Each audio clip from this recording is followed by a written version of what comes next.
ব্যক্তি জীবনে বিশেষ করে মোটিভেশনাল স্পিচ তেমন একটা কাজে লাগে না যদি আমরা নিজে মোটিভেট না হই, নিজে যদি আমরা পড়াশোনার জন্য উদ্যমী না হই, যদি পরিশ্রম না করি। আমি খুব ছোটোবেলায় মোটিভেট হয়েছিলাম আমার দাদুর কাছ থেকে। আমার দাদুর সাথে আমার খুব বেশি সখ্যতা ছিল ছোটোবেলায়। আমি যখনই গ্রামে যেতাম আমার দাদুর সাথে অনেকটা সময় আমি কাটাতাম। আজকে আমি শেয়ার করব খুব সংক্ষিপ্ত একটা গল্প, যে গল্পটার কারণে আজকের আমার এই বিবর্তন, আলহামদুলিল্লাহ। দাদুকে আমি প্রায় সময় জিজ্ঞেস করতাম, দাদু তোমার মতো সফল কিভাবে হওয়া যায়, কিভাবে অতি তাড়াতাড়ি সফল হওয়া যায়, তুমি কি আমাকে এ বিষয়ে কোনো কিছু হেল্প করতে পারো? দাদু আমাকে তেমন কিছু আনসার দিত না।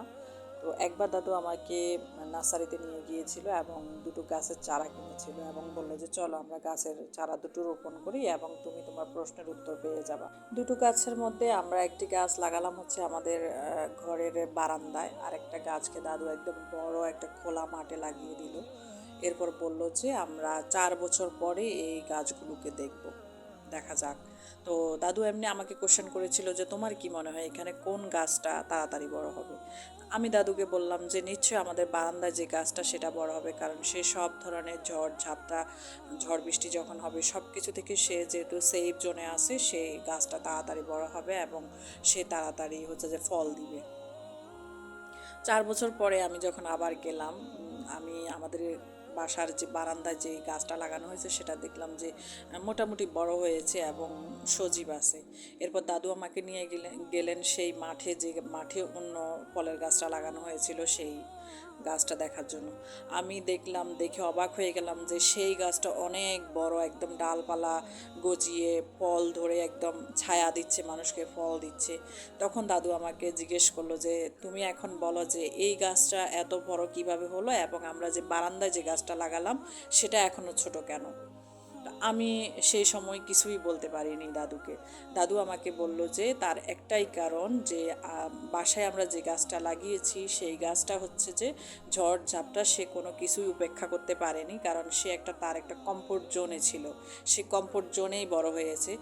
আর বাইরের যে গাছটা সে কিন্তু ঝড় ঝাপটা যত বিদ্যুৎ চমকিয়েছে বা বৃষ্টি এসেছে, যত কিছুই আসুক সে কিন্তু সব কিছু টিকিয়ে উঠেছে এবং সে পরিস্থিতি মোকাবেলা করতে শিখে গিয়েছে।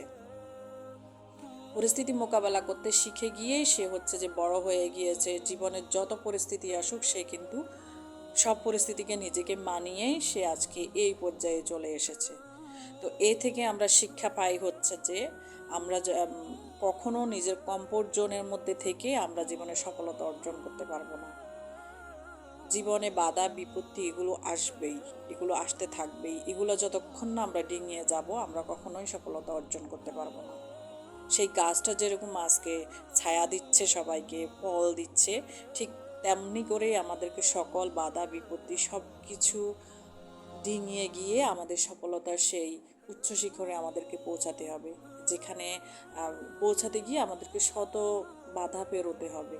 কষ্ট থাকবে সেখানে, পারবো না বলে কিছু থাকবে, না হারা জিনিস থাকবে, জিত থাকবে, হার থাকবে, ফেল থাকবে। সব কিছু শেষ করে এবং সব কিছুকে ডিমিনিশ করেই আমাদেরকে সেই সাকসেসের জায়গায় আমাদেরকে যেতে হবে। কমফোর্ট জোনে থেকে আমরা কখনো সফলতা অর্জন করতে পারবো না। তো দাদুর সেদিনের গল্পটা আমি আমার ব্যক্তি জীবনে অনেকভাবে কাজে লাগিয়েছিলাম, আলহামদুলিল্লাহ আমি উপকৃত হয়েছি। তো আজকে শেয়ার করার সেই মূল উদ্দেশ্যটাই হলো যে আমরা মোটিভেশনাল স্পিচ বা স্টোরি কখনো ব্যক্তি জীবনে কাজে লাগবে না যদি আমরা সেই স্পিচ থেকে নিজেরা মোটিভেট না হই, নিজেরা উদ্যমী না হই, নিজেরা পরিশ্রমী না হই। পরিশ্রমী হও। জীবনে যারাই সফল সবারই সফলতার পিছনে কিন্তু এক একটা ব্যর্থতার গল্প আছে। সবাই আগে ব্যর্থ হয়, তারপর সফল হয়। সফল হতে হলে আগে ব্যর্থ হতে হয়। তো যারা ব্যর্থ হয়ে হাল ছেড়ে দেয় তারাই আর কিছু করতে পারে না, কিন্তু যারা ব্যর্থ হওয়ার পরেও আবার চেষ্টা করে যায় তারাই কিন্তু সফল হয়। তো সবার উদ্দেশ্যে একটা কথাই বলা, যে ব্যর্থ হয়ে কেউ কখনো হাল ছেড়ে দিও না। বারবার চেষ্টা করো, ইনশাল্লাহ জয় তোমারই হবে। একদিন তোমার থেকেই মানুষ মোটিভেশনাল স্পিচ চাইবে, বলবে তোমার অবস্থানে আমরা যেতে চাই, তোমাকেই অনুসরণ করবে, তোমাকেই পথ প্রদর্শক মনে করবে এবং সেই হেরে যাওয়া তুমিটাকেই অনুপ্রেরণার উৎস হিসেবে তারা একদিন অনুসরণ করবে।